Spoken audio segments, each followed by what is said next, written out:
Assalamualaikum warahmatullahi wabarakatuh. Baiklah, di sini saya akan menjelaskan perbandingan forum berbicara kritis. Yang pertama ada diskusi panel. Definisi diskusi panel. Diskusi panel ialah suatu diskusi yang membahas satu masalah oleh beberapa panelis 3 sampai 6 orang panelis. Biasanya dipimpin oleh seorang moderator. Nah, jumlah dan karakteristik peserta diskusi panel biasanya diikuti oleh 3 sampai 6 orang panelis yang dipimpin oleh seorang moderator. Karakteristik pesertanya: panelis ahli dan berpengalaman, mampu berbicara dengan jelas, lancar, serta menguasai topik yang dibahas. Peran pemimpin moderator. Peran pemimpin moderator mengarahkan jalannya diskusi, merangkum dan menyoroti poin-poin yang penting, serta memiliki penguasaan terhadap tema atau masalah yang dibahas.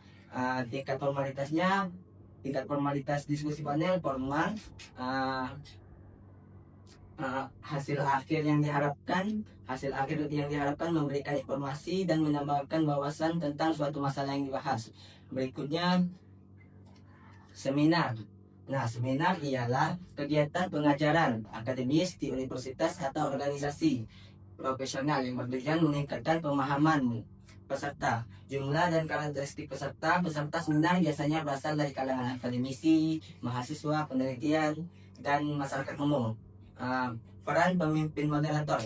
Moderator bertugas mengarahkan jalannya seminar. Peran moderator mengarahkan directing, menjaga agar seminar tidak melenceng dari tema yang dibahas. Tingkat formalitasnya, seminar memiliki sifat lebih informal dibanding sistem kuliah di kelas.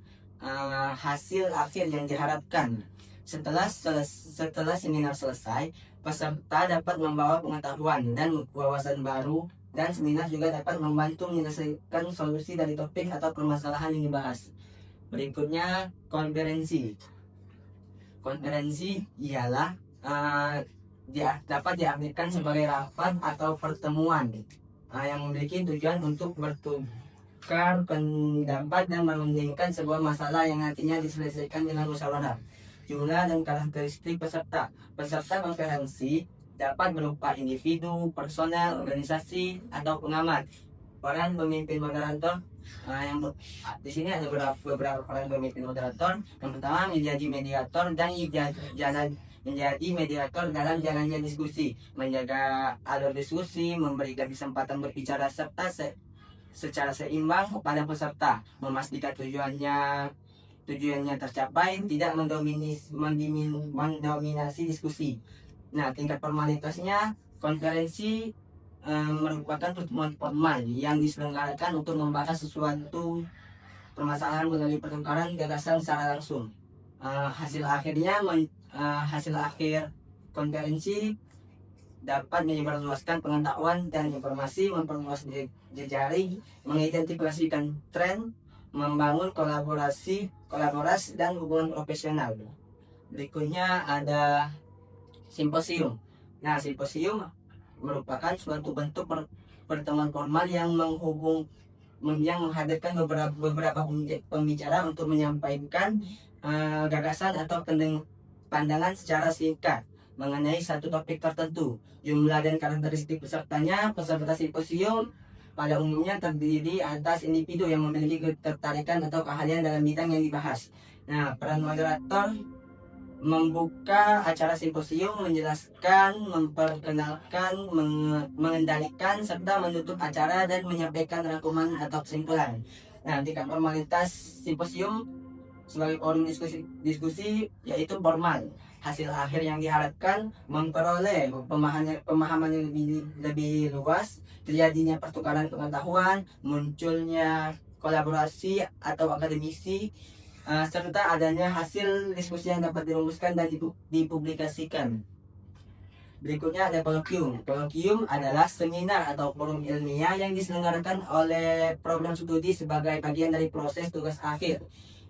Jumlah dan karakteristik pesertanya. Kolokvium biasanya diikuti oleh sejumlah peminat yang memiliki minat atau bidang yang sama dengan topik yang dibahas.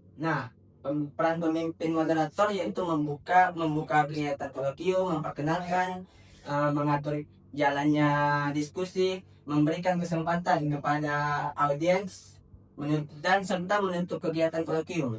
Tingkat formalitas kolokium yaitu formal, hasil akhir yang diharapkan mendapatkan masukan dan saran, memperdalam pemahaman serta menyempurnakan hasil. Berikutnya ada debat. Debat yaitu menurut KBBI, kata debat mempunyai arti pemahaman dan pertukaran pendapat mengenai suatu hal disertai saling memberi alasan atau mempertahankan pendapat masing-masing. Jumlah dan karakteristik peserta. Peserta debat terdiri dari pihak-pihak yang memiliki sudut pandang berbeda, biasanya perorangan maupun berkelompok. Nah, peran pemimpinnya yaitu moderator bertugas memimpin dan memandu jalannya debat, membacakan tata tertib serta memperkenalkan pembicara dan menyampaikan mosi yang diperdebatkan. Tingkat formalitas debat yaitu bersifat terstruktur dengan aturan yang jelas seperti sesi tanya jawab yang terbatas, penggunaan bahasa yang sopan dan argumentatif serta didukung fakta dan logika. Hasil akhir secara langsung hasil debat ditentukan melalui voting atau keputusan juri. Selain itu, secara umum dapat diharapkan dapat mencari kebenaran atau solusi, meningkatkan pemahaman serta melatih keberanian berbicara. Berikutnya rancangan kegiatan ilmiah. Di sini ada pemanfaatan teknologi artificial intelligence dengan pengembangan pendidikan tinggi. Di sini saya memilih format seminar. Alasan saya memilih format seminar yaitu saya memilih seminar sebagai format fakultas karena dianggap paling cocok dan mudah diatur untuk tema pemanfaatan teknologi artificial intelligence dalam pengembangan pendidikan tinggi. Lebih tepatnya disampaikan melalui seminar dengan struktur.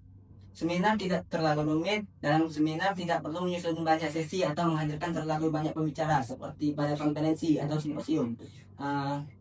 Berikutnya struktur acara yang diusulkan, durasi keseluruhan, jumlah sesi, dan jumlah pembicara.